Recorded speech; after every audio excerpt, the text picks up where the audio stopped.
এখনো খোলা গেল না কলকাতা হাওড়া ক্রাইম সিকুয়েলের জট। তবে রোশনলালের সঙ্গে দীপককে গ্রেপ্তার করতে পেরেছে পুলিশ। জোড়ায় খুনের কথা স্বীকার না করলেও প্রাথমিক তদন্তে পুলিশের সন্দেহ দীপকই খুন করেছে রোশনলালকে। কিন্তু কেন এই খুন সেটা এখনো রহস্য। কালীঘাটে জৈন দম্পতির ওপর হামলা।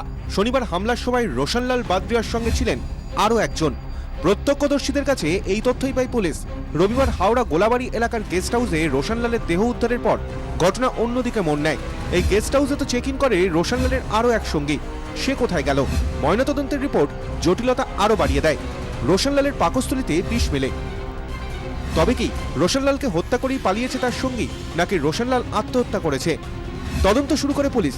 চিহ্নিত করা হয় রোশনলালের সঙ্গীকে। দীপক সিং নামে ওই ব্যক্তির মোবাইল টাওয়ার লোকেশন ট্র্যাক করে তার অবস্থান সম্পর্কে নিশ্চিত হয় পুলিশ।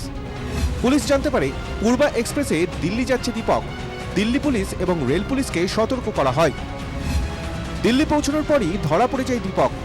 পুলিশের প্রাথমিক অনুমান বিষ খাইয়ে রোশনলালকে খুন করেছে দীপকই, যদিও জেরায় খুনের কথা এখনো স্বীকার করেনি সে। হাওড়ার নিশ্চিন্দার ছোট দুর্গাপুর মাকালতলায় দীপকের বাড়িতে তালা। এই বাড়িতেই বাবা মা এবং স্ত্রীকে নিয়ে থাকেন দীপক। প্রতিবেশীরা জানিয়েছেন ঘটনার পর কেউ কোথাও নেই। ক্রাইম সিকুয়েলের তদন্তে এখনো বেশ কয়েকটি প্রশ্ন পুলিশের সামনে উঠে আসছে। কি কারণে জৈন দম্পতির উপর হামলা চালানো হলো? হামলার সময় যে ব্যক্তি রোশনলালের সঙ্গী ছিল সেই ব্যক্তি কেন গেস্ট হাউসে ঢোকার পরই খুন করলো রোশনলালকে? এই প্রশ্নগুলির এখন উত্তর খুঁজছে পুলিশ।